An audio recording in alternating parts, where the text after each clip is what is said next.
Parte 2, galera, valendo. Agora vamos dar início às unidades de concentração. Não é a parte principal que eu posso falar assim para vocês, referente às provas do Enem. Todas as vezes que apareceram soluções, e é um assunto frequente nas provas, o que mais apareceu até agora foram as unidades de concentração. Então, concentração, de maneira geral, você pode dizer que vai ser sempre a relação entre uma quantidade do soluto que existe no todo, que é a solução. Essa quantidade de soluto que ele pode expressar na forma de massa, ele pode expressar na forma de número de mols, ele pode dar uma referência em termos percentuais do todo. Então há várias formas de você relacionar essa parte que é o soluto com o todo que é a solução, que é exatamente o que nós vamos tentar organizar aqui.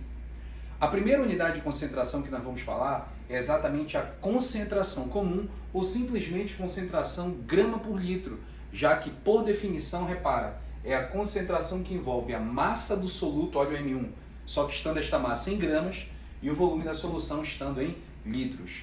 Por analogia, existem muitas outras unidades de concentração que ele pode trazer outras unidades de massa, né, e outras unidades de volume.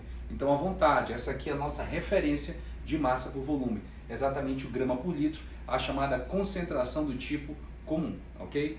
Futuramente, nós vamos ver essa relação. Como o objetivo logo é organizar, para você ter caminhos para saídas das questões, concentração comum. Ou você vai pegar massa do soluto em gramas e dividir pelo volume em litros, ou um outro tipo de questão que nós vamos ver muito lá à frente, que é assim, ó, já deixando registrado. É o título percentual de qualquer solução que ele dá para você, vezes uma densidade em gramas por ml, que multiplica 10. A resposta disso vai ser uma concentração também em gramas por litro. Só que é importante você perceber o seguinte, caso seja dada uma concentração, como eu estou mostrando aqui para vocês, concentração do tipo grama por litro, 45 gramas por litro. Qual o significado disso? Muito fácil. Você sabe que nós temos 45 gramas do soluto em cada 1 litro de solução. Então, você já tem uma regra de 3. Você já abre essa informação numa regra de 3. 45 gramas por litro, nós temos 45 gramas desse soluto em cada 1 litro desta solução que nós estamos trabalhando. E a saída por regra de 3 é muito simples nesse caso. Ele vai dar uma certa massa de soluto para você colocar aqui embaixo ou um certo volume de solução. Só que, claro, ele tem que dar uma dessas informações para nós conseguirmos resolver essa regra de 3. Então, a interpretação de tantos gramas desse soluto a cada 1 litro de solução, isso é a concentração comum. Aqui para quem gosta de fórmula e aqui para quem gosta de utilizar regras de 3. Nas resoluções eu vou tentar mostrar ao máximo as duas saídas para vocês. Fechado? Essa é a primeira unidade de concentração. Lembrando que são 4, certo? Essa foi a primeira concentração comum, foi embora. Segunda, essa é a campeã. Eu sempre digo a vocês, se eu tivesse uma oportunidade se amanhã fosse a prova do Enem, e se eu tivesse uma oportunidade de falar em uma unidade de concentração, esta aqui é a que mais aparece em vestibulares. Em termos estatísticos, sem dúvida, há uma incidência muito grande de concentração molar. Por isso eu queria muito cuidado, já vou colocar aqui as principais relações.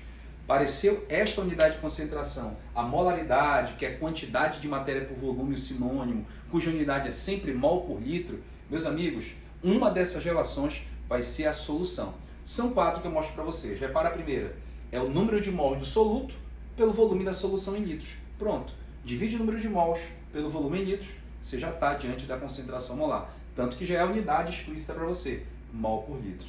Só que agora, falando a realidade, na prática é bem difícil você encontrar uma questão que você vai ter que utilizar isto em soluções. Repara, essa aqui é mais comum, essa é a top do top, essa aqui aparece muito. Por quê?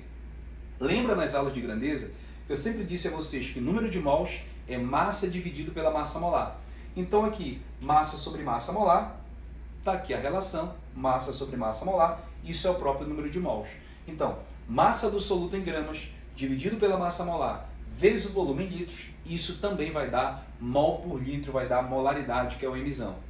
Mas se você olhar com cuidado, essa massa do soluto em gramas e volume em litro que eu destaquei para vocês, em algum momento nós já vimos isso como uma concentração comum, ó, massa em gramas pelo volume em litro. Acabamos de ver na outra unidade. Então eu posso falar assim, ó, massa do soluto em gramas pelo volume em litro, isso é a própria concentração gramas por litro. Basta dividir pela massa molar, também vai ser mol por litro a resposta. Então, se você olha uma questão e ele traz uma unidade de massa por volume, tente tente adequar isso para gramas por litro e direto divide pela massa molar, já é mol por litro. Finalmente, repara só, nós temos aqui, gente, a molaridade pode ser percentual densidade vezes 10 dividido pela massa molar. Se você olhar com bem cuidado, isso aqui, percentual densidade vezes 10, é o que eu mostrei ainda agora no slide anterior como concentração comum, é só substituir aqui. E aí você tem essa relação importante para o momento que nós vamos ver lá à frente. Tudo bem? Então aqui, gente, as principais relações, nós vimos 2 unidades de concentração, concentração comum, um pouquinho da interpretação dela. As principais, aqui você mata qualquer parada, de concentração molar. Mas não perde tempo, clica aí na parte 3 que nós vamos mostrar mais um pouquinho de relações importantes.